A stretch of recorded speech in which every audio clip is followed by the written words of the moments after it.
Welcome to Legs Like Mine, the podcast, where we explore lipedema through the eyes of a patient, break down the latest research, and share real life stories of living with this often misunderstood condition. I'm Susan O'Hara from LegsLikeMine.com. I'm a lipedema patient, author, and advocate, and I'm so glad you're here. Whether you're newly diagnosed or deep into your journey, this podcast is for you.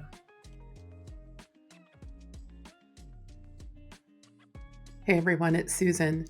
And today I want to take a moment to talk not just as a patient advocate, but as a daughter. I'm going to share a very personal story about my dad, truly a gentle giant who weighed around 450 pounds and was about 6.5 feet tall, and how the healthcare system failed him and ultimately failed our family. My dad passed away in 1993 when I was 19 years old.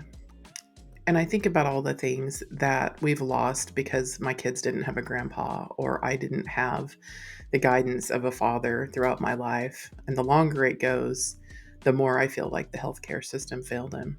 But let's rewind back into the early 1990s. For several months, my dad was not feeling well. He went to the doctor with complaints of side pain. And month after month, visit after visit, he was told it was probably just a muscle strain. Each time they sent him home with muscle relaxers and it didn't make a difference. But here's the thing, the clinics and the hospitals he went to weren't equipped to properly assess someone of his size. They didn't even have scales that could weigh him. They didn't have imaging machines that could accommodate him. No CT scan, no MRI, no deeper look, just assumptions. It wasn't until the fourth month, whenever my mom and dad went in together, and they pushed and demanded more, and they even made recommendations like taking him to the veterinary hospital for a scan, which did have the capabilities, or taking him to the truck stop to be weighed, just so that they could tell how much fluid he'd been gaining around his belly. My mom actually took her hand and pounded it on the table and was like, "No, there's something really wrong." They took him in for exploratory surgery and said, well, maybe it's his gallbladder. But instead, and I remember this so vividly, the doctor came out into the waiting room after they had opened him up, and the doctor was literally crying, just tears were streaming down his face. And when they opened him up, they discovered that my dad was dying from stage 4 liver cancer. It was terminal. I believe to this day that if the doctors had been able to scan my dad earlier, and if they'd taken his pain seriously and had the equipment to investigate it properly, they might have caught it in time. They might have saved his life.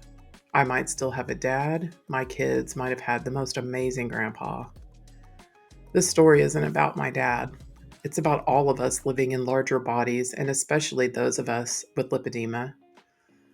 Many of us face the same barriers: providers who dismiss our symptoms, facilities that are physically unable to accommodate our bodies, and delays in care that can cost us dearly. When diagnostic tools aren't built with our bodies in mind, we're not just overlooked, we're actually endangered. That's why I'm so passionate about bariatric capable healthcare, because it's not just about comfort, it's about access, it's about equity, and it's about survival. For women with lipedema, our pain is already misunderstood. Add size bias and equipment limitations and the inability to perform surgery on people who really need it the most. These things can put us at even greater risk. That's why we need to speak up, and we need to keep speaking up.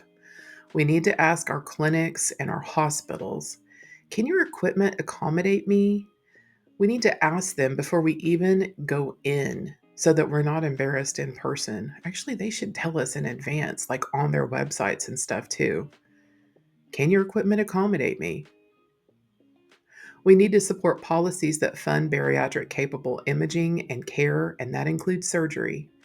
And we need to educate providers about the realities of lipedema and obesity and what it means to deliver inclusive care. Because guess what? The world is not getting any smaller, so they better figure it out. If you've ever had to step on a scale that maxed out before your weight registered, if you've ever been turned away from a scan because the machine couldn't fit your body, if you've ever felt invisible, you're not alone.